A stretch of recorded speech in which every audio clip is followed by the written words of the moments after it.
Ma soeur, mon frère, bien-aimé du Père, sois la bienvenue, sois le bienvenu dans la présence de Dieu, dans la présence de ton Père qui t'aime, qui te veut toujours du bien. Du premier jour au dernier jour de l'année, Dieu est avec toi. Il ne t'abandonne pas, il ne t'oublie pas, et quel que soit le lieu où tu te trouves sur la terre et dans le monde, le Père tient à ce que tu te rappelles toujours ô combien il est à tes côtés. C'est pourquoi le Seigneur nous adresse un message important à toi, comme à moi ce matin, en ce jour, pour nous dire, je suis avec toi, où que tu sois. Alléluia. Bien-aimé du Père, je suis avec toi, où que tu sois. Ce message s'adresse particulièrement à des enfants de Dieu qui sont loin de leur fratrie, qui sont loin de leur patrie. Le Père s'adresse à chacun de ses enfants. Nous avons des situations, des spécificités particulières. Nous avons des chemins différents. Nous avons des destinées uniques. Et le Père s'adresse à nous, dans nos cœurs, afin de nous exhorter, de nous fortifier, de nous vivifier, de nous donner toujours le courage et la force d'aller de l'avant, quelles que soient les épreuves, quelle que soit l'adversité. Et c'est pourquoi, ma soeur, mon frère, en ces instants, en ces moments, je t'invite, bien-aimé du Père, à prendre la parole de vie dans le livre de Psaume, au chapitre 106, et que nous lisons ensemble, du verset 44 au verset 46. Psaume chapitre 106, verset 44 à 46. Ma soeur, mon frère, nous lisons ensemble, par la grâce du Père. Bien-aimé du Père, je tiens donc ici une Bible Louis II 21 intitulée l'original avec les mots d'aujourd'hui. Donc si jamais tu sens des petites différences entre les mots, ne t'en fais pas, car quelle que soit sa version, la Bible découle de la même source qui est unique, qui vient du Père, et elle transmet le même message à la gloire de notre Dieu. Alléluia. Amen. Psaume chapitre 106, versets 44 à 46, nous lisons ensemble donc, bien-aimé du Père. Il a vu leur détresse lorsqu'il a écouté leurs plaintes. Il s'est souvenu en leur faveur de son alliance. Il a eu pitié d'eux, conformément à sa grande bonté, et il a éveillé pour eux la compassion de tous ceux qui les retenaient prisonniers. Je relis donc le verset 46. Et il a éveillé pour eux la compassion de tous ceux qui les retenaient prisonniers. Bien-aimé du Père, tu te diras, mais moi, je vis dans un pays étranger. Je vis loin de ma famille. Je vis loin de mon église native. Je suis dans un endroit où les gens n'ont peut-être pas la même manière de penser que moi, n'ont peut-être pas la même manière de voir les choses que moi. Je me sens un peu seul. Je me sens un peu mis à l'écart. Que ce soit dans mon école, que ce soit dans mon entreprise, dans mon université, dans mon commerce, j'ai l'impression d'être souvent seul. Et c'est là que le Père vient en ces instants pour te dire, mon enfant, tu n'es pas seul, parce que je suis avec toi, parce que je suis à tes côtés, parce que tu n'es pas le premier et tu ne seras pas le dernier à être dans des situations pareilles. Parce que là où tu te trouves aujourd'hui, c'est moi qui t'ai amené ici, c'est moi qui t'ai amené là. Bien-aimé du Père, allons simplement des années avant nous, des années avant que toi ou moi nous soyons. Ma soeur, mon frère, il y a un homme qui s'appelait Joseph. Joseph, depuis le pays de Canaan, a été vendu comme esclave par ses propres frères. Et il s'est retrouvé où? Dans le pays d'Égypte. L'homme-là a servi comme esclave dans la maison de ministre de Pharaon nommé Potiphar. Plus tard, il a quitté la maison de Potiphar et s'est retrouvé dans une situation de prisonnier. Sa condition s'est même empirée. Mais à chaque fois, bien-aimé du Père, durant tout ce temps-là, bien-aimé du Père, Joseph est resté fidèle à Dieu.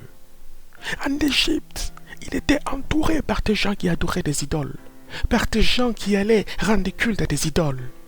Autour de lui, il n'y avait personne qui venait lui dire, rappelle-toi que l'Éternel est avec toi. Rappelle-toi que Dieu est à tes côtés. À cette époque, Joseph n'avait pas la Bible comme toi et moi nous l'avons aujourd'hui. Mais Joseph a tenu bon. Dans la maison de Potiphar, il a tenu bon. Il a été tenté par la femme de Potiphar, qui voulait avoir des rapports extra-conjugaux avec lui. Mais Joseph a été sage. Il a fui la tentation. Et cela lui a valu des accusations et de se retrouver en prison. Malgré que sa situation s'était empirée, Joseph est resté ferme à l'égard de Dieu. Dans la prison, il ne s'est pas plaint vis-à-vis de Dieu. Dans la prison, il n'a pas mal parlé contre l'autorité de Dieu. Dans la prison, il est resté humble. Et de la prison, ton Père céleste, notre Père céleste, l'a élevé. Et dans ce pays étranger, Joseph s'est retrouvé à être le premier ministre du Pharaon, le premier ministre du pays le plus puissant du monde à l'époque. Alors, ne regarde pas autour de toi. Ne te dis pas, je suis dans un environnement où les étrangers sont mis à l'écart. Ne te dis pas, je suis dans un endroit où, en tant qu'étranger, je ne peux pas percer, je ne peux pas réussir, je ne peux pas y arriver. Il y a trop de préjugés, il y a trop de ceci, il y a trop de cela. Non, mais regarde à ton Père céleste, car toute la terre lui appartient. Et, bien-aimé du Père, le cas de Joseph n'est pas un cas isolé, non. Quelques années plus tard, nous retrouvons un autre monsieur qui s'appelle Josué. Josué était le serviteur de Moïse. Et lorsque Moïse est retourné au Père, Dieu a dit à Josué, c'est toi qui vas poursuivre la mission de Moïse. Tu vas conduire le peuple d'Israël dans le territoire de Canaan, en terre promise, là où je lui ai donné propriétés et possessions. Mais, ma soeur, mon frère, ce territoire était occupé. Le pays de Canaan était habité. Josué avait peur. Josué craignait.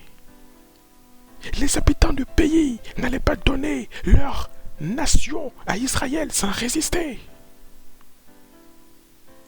Mais, bien-aimé du Père, Dieu a dit à Josué, devant ces étrangers, devant ces gens qui n'étaient pas de la même origine que lui, Dieu lui a dit, Josué, n'aie pas peur, ne te décourage pas. Ne te laisse pas intimider. Ne t'ai-je pas dit, arme-toi de courage. Ne t'ai-je pas dit, sois courageux. Ma soeur, mon frère, ces paroles, on ne les adresse pas à quelqu'un qui est déjà courageux. On ne les adresse pas à quelqu'un qui n'a pas peur. Mais si ces paroles ont été adressées à Josué, c'est parce qu'au plus profond de son cœur, il y avait de la crainte. Il y avait de la peur, il y avait certains doutes. Oui, le Père ne te reproche pas d'avoir peur. Le Père ne t'en veut pas d'éprouver de la crainte. Mais ce que le Père te dit, c'est de ne pas garder la crainte en toi. Ce que le Père te dit, c'est de chasser cette peur, de chasser cette crainte et de la remplacer par le courage qui vient de lui, par l'assurance qui vient de lui. Pourquoi? Parce que lui-même est avec toi, dans cet endroit que tu trouves étranger, dans cet endroit que tu trouves étranger, il est à tes côtés, afin que tu ailles, que tu triomphes et que tu sois victorieux. Bien-aimé du Père, si 2 cas ne suffisent pas, allons encore un peu plus loin. Allons retrouver plus tard encore dans les années qui suivaient un autre homme qui s'appelle Daniel. Daniel était israélite. Mais lorsque Nabuchodonosor, le roi de Babylone, a fait attaquer Israël, il a enlevé le peuple avec lui. Il a déporté le peuple d'Israël à Babylone. Et dans Babylone, il y avait ce jeune homme qui s'appelait Daniel. Un jeune homme immigré de force qui venait d'arriver à Babylone. En ce lieu qui lui était étranger, entouré par des gens qui ne craignaient pas Dieu, entouré par des gens qui adoraient des idoles, il s'est retrouvé dans des postures difficiles. Oh ma soeur, mon frère, il a été accusé par-ci, par-là. Il a été d'abord mis dans une pièce où on a mis du feu pour le consumer, pour le brûler, lui et ses amis. Sorti de là, indemne, parce que l'Éternel a veillé sur lui. L'Éternel a accompli le miracle, l'a protégé. L'Éternel a envoyé ses anges, veilleux sur leur vie, sur sa vie. Cela n'a pas suffi à l'ennemi, à Satan qui passe souvent par des hommes et des femmes pour faire du mal aux enfants de Dieu.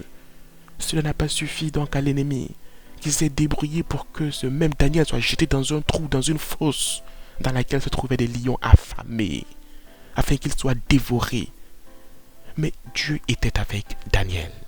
Même dans ce trou, dans cette fosse aux lions, Dieu était à ses côtés. Aucun lion n'a touché à Daniel.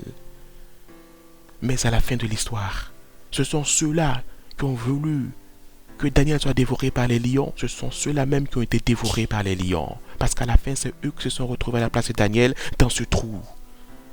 Et quand les lions les ont vus, ils ne sont pas restés silencieux, ils sont passés à l'attaque et ils les ont dévorés.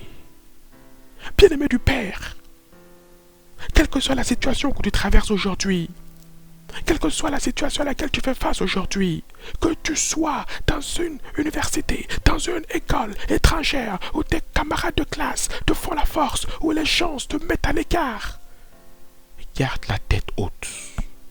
Sois toujours ferme, sois toujours fort.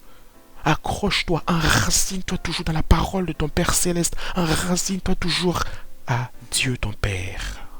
Ne baisse pas les bras.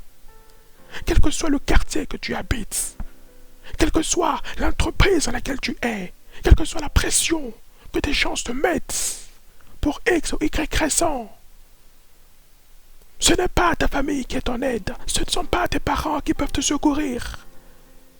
Même s'ils étaient à côté de toi, plutôt que d'être à des centaines de milliers de kilomètres, c'est l'Éternel Dieu seul qui est ton garant. Alors, bien-aimé du Père, sois ferme, n'aie pas peur, ne tremble pas, ne t'effraie pour rien, mais garde toujours tes regards fixés sur ton Père Céleste, comme Joseph en Égypte. Oh ma soeur, mon frère, comme Josué au pays de Canaan, comme Daniel à Babylone, et bien plus encore. Alléluia. Que le Père soit et demeure pour toujours béni, que son nom soit et demeure pour toujours magnifié, car je sais que le Père est avec toi. Ses anges t'environnent, ses anges sont à tes côtés. Alors sois conscient de cette réalité spirituelle, sois conscient de ces vérités spirituelles, et garde toujours ta pleine foi et ta pleine confiance en l'Éternel, ton Dieu et ton Père qui t'a placé là. Que le Père se demeure pour toujours béni, élevé, acclamé, magnifié, adoré et exalté, et qu'il nous permette encore de nous retrouver, bien-aimés du Père, pour recevoir sa parole de vie. Oui, aujourd'hui et à perpétuité, gloire à lui seul, et béni sois-tu, bien-aimé du Père, au nom de Jésus-Christ. Amen.